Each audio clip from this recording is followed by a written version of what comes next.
നമസ്കാരം. ഞാൻ doctor Balakrishnan. Doctor BKS fertility clinic, Thettupuzha, തൃശ്ശൂരിലെ ഫെർട്ടിലിറ്റി സ്പെഷ്യലിസ്റ്റ് ആണ്. സാധാരണ ഇൻഫെർട്ടിലിറ്റി ട്രീറ്റ്മെന്റ് വരുമ്പോൾ നമ്മൾ എല്ലാവർക്കും പറയുന്ന ഒരു ട്രീറ്റ്മെന്റ് ഓപ്ഷനാണ് IUI, ഇൻട്രാ യൂട്രൈൻ ഇൻസെമിനേഷൻ എന്ന പേര്. IUI എന്ന് വെച്ചാൽ ഗർഭാറിനുള്ളിൽ, ഇൻട്രാ എന്ന് വെച്ചാൽ ഗർഭാറിന്റെ ഉള്ളിലേക്ക്, യൂട്രൈൻ ഗർഭാത്രത്തിലേക്ക്, ഇൻസെമിനേഷൻ ശുക്ലത്തിലെ ബീജങ്ങളെ മാത്രം എടുത്തിട്ട് ആ ബീജത്തിനെ ഇതിനുള്ളിലേക്ക് നിക്ഷേപിക്കുന്നതിനാണ് IUI, ഇൻട്രായൂട്രൈൻ ഇൻസെമിനേഷൻ വിളിക്കുന്നത്. എന്താണ് ഇൻട്രായൂട്രൈൻ ഇൻസെമിനേഷൻ, എങ്ങനെയാണ് ചെയ്യുന്നത്, അത് എത്ര എഫക്റ്റീവ് ആണെന്ന് അറിയിക്കാനാണ് ഈ വീഡിയോ. IUI എന്ന് പറയുമ്പോൾ ശരിക്കും കണ്ടുപിടിച്ചിരിക്കുന്ന ആണുങ്ങളുടെ പ്രശ്നത്തിനാണ്. അപ്പം ബീജങ്ങള് ഗർഭാറിന്റെ വായിലെത്തി, ഇവിടുന്ന് നീന്തി ഇങ്ങോട്ട് അണ്ടം വരെ എത്തി, ഇവിടെ ഭ്രൂണാണ് ഗർഭാറിലേക്ക് ഇരിക്കുന്നത്. പക്ഷെ എന്തെങ്കിലും കാരണം കൊണ്ട് നമുക്ക് ബീജങ്ങൾ ഇവിടെ എത്തിക്കാൻ പറ്റുന്നില്ല. അത് ആണുങ്ങളുടെ എന്തെങ്കിലും ഇഷ്യൂ, ചിലപ്പോൾ ബലക്കുറവായിരിക്കാം, ടൈമിംഗ് കുറവായിരിക്കാം, ചിലപ്പോൾ പേടിയായിരിക്കാം. ചിലർക്ക് അണ്ടം പൊട്ടുന്നു എന്നുള്ള കഥ കേൾക്കുമ്പോൾ തന്നെ അറിയുമ്പോൾ തന്നെ അവരുടെ ബലം പോകും, അവർക്ക് കോണ്ടാക്ട് ചെയ്യാൻ പറ്റുന്നില്ല, അല്ലെങ്കിൽ കൃത്യസമയത്തിന് അവർക്ക് അവിടെ എത്താൻ പറ്റുന്നില്ല. നമുക്ക് ആ അണ്ടം പൊട്ടുന്ന സമയത്തിന് അവർക്ക് ആ പെർഫോമൻസ് പെർഫെക്റ്റ് ആവുന്നില്ല, ശുക്ലം പുറത്തേക്ക് തന്നെ പോവുകയാണ്. ഇങ്ങനത്തെ കാരണങ്ങൾ, വേറെ അതിന് റിലേറ്റഡ് ആയിട്ടുള്ള വേറെയും കുറെ കാരണങ്ങളുണ്ട്. അവർക്ക് നമുക്ക് ഈ IUI എന്നുള്ള ഓപ്ഷനിലേക്ക് ആലോചിക്കാൻ പറ്റും. ഇത് കോസ്റ്റ് എഫക്റ്റീവ് ആണ്. IVF അല്ല ഇത്. IVF എന്ന് പറയുമ്പോൾ കോസ്റ്റ്ലി ട്രീറ്റ്മെന്റ് ആണ്. അണ്ടത്തിനെ പുറത്തേക്ക് എടുത്തൊരു ഭ്രൂണം ഉണ്ടാക്കി വെക്കുന്നതാണ് IVF എന്ന് വിളിക്കുന്നത്. ഇതില് അണ്ടത്തിനെയും ബീജത്തിനെയും അടുത്ത് എത്തിക്കണമെന്ന് മാത്രം. അപ്പൊ നോർമലായിട്ട് ഇവിടെ എത്തേണ്ട ബീജം ഇവിടെ എത്തും. പക്ഷെ ഇതിന് സാധ്യത കൂടുതലാണ് പ്രഗ്നൻസി. അതെന്തുകൊണ്ട്? സാധാരണ IUI എന്ന് പറയുമ്പോൾ നമുക്ക് വെറുതെ അണ്ടത്തിന് അടുത്തേക്ക് ബീജത്തിനെ കൊണ്ടുവന്ന് ഇവിടെ വാഷ് ചെയ്തെടുത്ത് വെക്കാം. പക്ഷെ സാധ്യത കൂട്ടാൻ നമ്മൾ എന്ത് ചെയ്യുന്നു എന്ന് വെച്ചാൽ, ആദ്യം നമ്മൾ എന്റെ ബാക്കിയുള്ള വീഡിയോസിൽ പറഞ്ഞ പോലെ ഇവിടെ വരുന്ന ബീജങ്ങൾ ശരിയാണെന്നുള്ള കൺഫേം ചെയ്യണം, ഇവിടെ വരുന്ന അണ്ടം കൃത്യം നല്ലതാണെന്ന് കൺഫേം ചെയ്യണം, തമ്മിൽ കണ്ടുമുട്ടേണ്ട വഴിയും കൺഫേം ചെയ്യണം. എന്നിട്ട് IUI ചെയ്താലേ കാര്യമുള്ളൂ. എത്രയോ പേര് ഞാൻ കാണുന്നത്, ഞാൻ ഡോക്ടർ 2 IUI ചെയ്ത് കഴിഞ്ഞു, 2 നെഗറ്റീവായി എന്ന് പറയും. ട്യൂബ് ചെക്ക് ചെയ്തോ? ഇല്ല, ട്യൂബ് എനിക്ക് അറിയില്ല. അണ്ടം പൊട്ടിയെന്ന് കൺഫേം ചെയ്തോ? അണ്ടം പൊട്ടിയെന്ന് ഡോക്ടർ പറഞ്ഞു എന്ന് പറഞ്ഞു. ബീജങ്ങൾ നല്ലതാണോ? അനക്കം കുറവാണ്, പക്ഷെ എന്നാലും ഉണ്ട്. അത് കാര്യമില്ല. ഈ ബീജങ്ങൾ പെർഫെക്റ്റ് ആയിരിക്കണം, അണ്ടം പെർഫെക്റ്റ് ആയിരിക്കണം, വഴി പെർഫെക്റ്റ് ആയിരിക്കണം. എന്നാലേ IUI സക്സസ് റേറ്റ് ഏകദേശം 25%. അതായത് നോർമലായി ട്രൈ ചെയ്താൽ 10% എന്നുള്ളത് 25%ത്തിലേക്ക് കൂട്ടണമെങ്കിൽ ഈ 3 കാര്യങ്ങളും പെർഫെക്റ്റ് ആയിരിക്കണം. പിന്നെ ഒരു ഏറ്റവും വിലപ്പെട്ട കാര്യം, ഗർഭാനോളത്തെ ലൈനിങ്ങും ശരിയാവണം. സ്കാൻ ചെയ്ത് വെറുതെ ലൈനിങ് ശരിയാന്ന് പറഞ്ഞാൽ പോരാ, അല്ലാതെ ബ്ലഡിന്റെ കളറ്, ബ്ലീഡിങ് ഒരു ഇരുണ്ട നിറത്തിലെ കളറൊക്കെയാണ് അതിന്റെ അർത്ഥം, ആ ലൈനിങ് പ്രശ്നമാണ്. അത് വെള്ളം പോലെയല്ല, കുറച്ച് കട്ടി കൂടിയ രക്തമാണെങ്കിൽ തീർച്ചയായിട്ടും അതും പ്രശ്നമാണ്.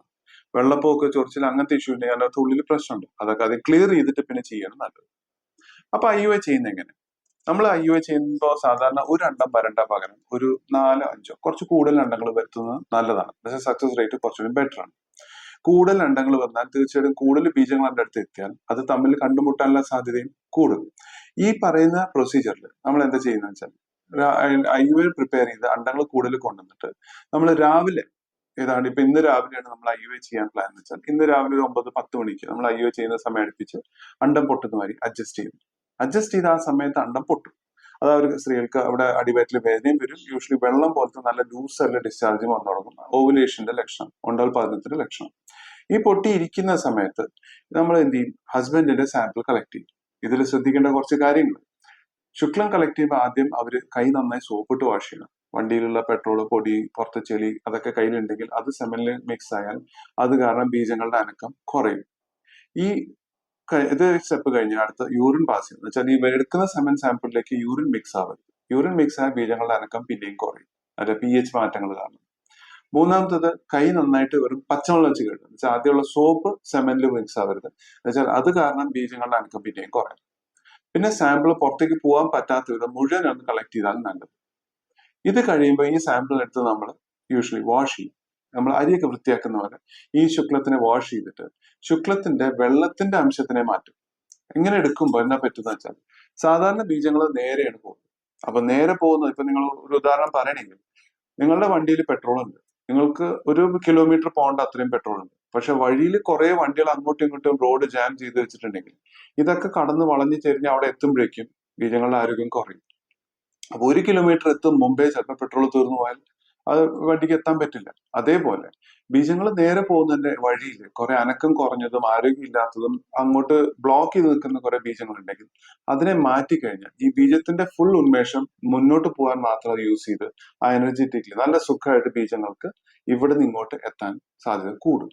അപ്പം നമ്മൾ അങ്ങനത്തെ മുന്നോട്ട് പോകുന്ന ബീജങ്ങളെ മാത്രമായിട്ട് കഴുകിയെടുക്കാൻ പറ്റും. 1 മണിക്കൂറിന്റെ ചെറിയ പ്രൊസീജിയറാണ്. ആ ബീജങ്ങളെ വാഷ് ചെയ്ത് തന്നെ മാറ്റിയിട്ട് അതിനെ മുന്നോട്ട് പോകുന്ന മാതിരി അഡ്ജസ്റ്റ് ചെയ്ത് വെച്ചാൽ ചിലപ്പോ 10-20% അനക്കമുള്ള ബീജങ്ങൾ വരെ നമുക്ക് അതിനെ 80-90% വരെ ചിലപ്പോൾ 100% വരെ അനങ്ങുന്ന കണ്ടിട്ടുണ്ട്. അങ്ങനത്തെ ഒരു സാമ്പിൾ എടുത്ത് നമ്മൾ ചെറിയൊരു ട്യൂബ് ഏകദേശം ഈ ഒരു റീഫിലിന്റെ അത്രയും മനസ്സിലാക്കാൻ പറയാണ്, ഒരു ചെറിയ റീഫിലിന്റെ അത്രയുള്ള ട്യൂബ് വഴി നേരെ ഗർഭത്തിന്റെ താഴെ ഇത് മയക്കിയിട്ടൊന്നുമല്ല ചെയ്യുന്നത്, ഒരു 2 മിനിറ്റിന്റെ ചെറിയ പ്രൊസീജിയറാണ്. നേരെ ഗർഭത്തിന്റെ വായിൽ കൂടെ നേരെ ഗർഭത്തിന്റെ ഉള്ളിലേക്ക് വെച്ചിട്ട് ഇവിടെ വെച്ച് ശുക്ലം അങ്ങോട്ട് പുഷ് ചെയ്യും, ബീജങ്ങളെ പുഷ് ചെയ്യും.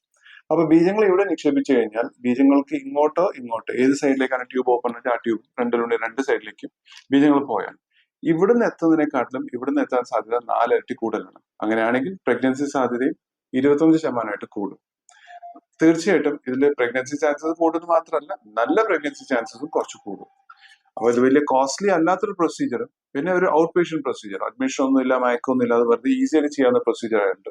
തീർച്ചയായിട്ടും ഒരു ശ്രമിക്കേണ്ട പ്രൊസീജിയറാണ്. എത്ര പേരെ ഞാൻ കാണാറുണ്ട് 8-10 കൊല്ലമായി കല്യാണം കഴിഞ്ഞിട്ട് ഇതുവരെ പ്രഗ്നൻസി ആയിട്ടില്ല, പക്ഷെ IUI ആരും ഇത് ചെയ്തിട്ടില്ല എന്ന് പറയുമ്പോൾ ഇത് ഏറ്റവും മിസ് ചെയ്തൊരു വഴിയാണ്. ഉറപ്പായിട്ട് ഇത് നിങ്ങൾ ശ്രമിക്കണം. വേറെ കാരണങ്ങളും അല്ല, ചെയ്യാൻ പറ്റാത്ത കുറെ കാരണങ്ങളുണ്ട്. അങ്ങനത്തെ കാരണങ്ങളൊന്നും ഇല്ലാന്ന് കൺഫേം ചെയ്തിട്ട് ചെയ്താൽ തീർച്ചയായിട്ടും റിസൾട്ട് കിട്ടാൻ സാധ്യതയുണ്ട്. ഇനിയും ഇതിനെപ്പറ്റി കുറെ സംശയങ്ങൾ ഉണ്ടാവും. അത് നമുക്ക് നേരിട്ട് കാണുമ്പോൾ ഡിസ്കസ് ചെയ്യാം, അല്ലെങ്കിൽ കമന്റ് ബോക്സിൽ ഇട്ട് ഞാൻ ആൻസർ ചെയ്യാം. Thank you.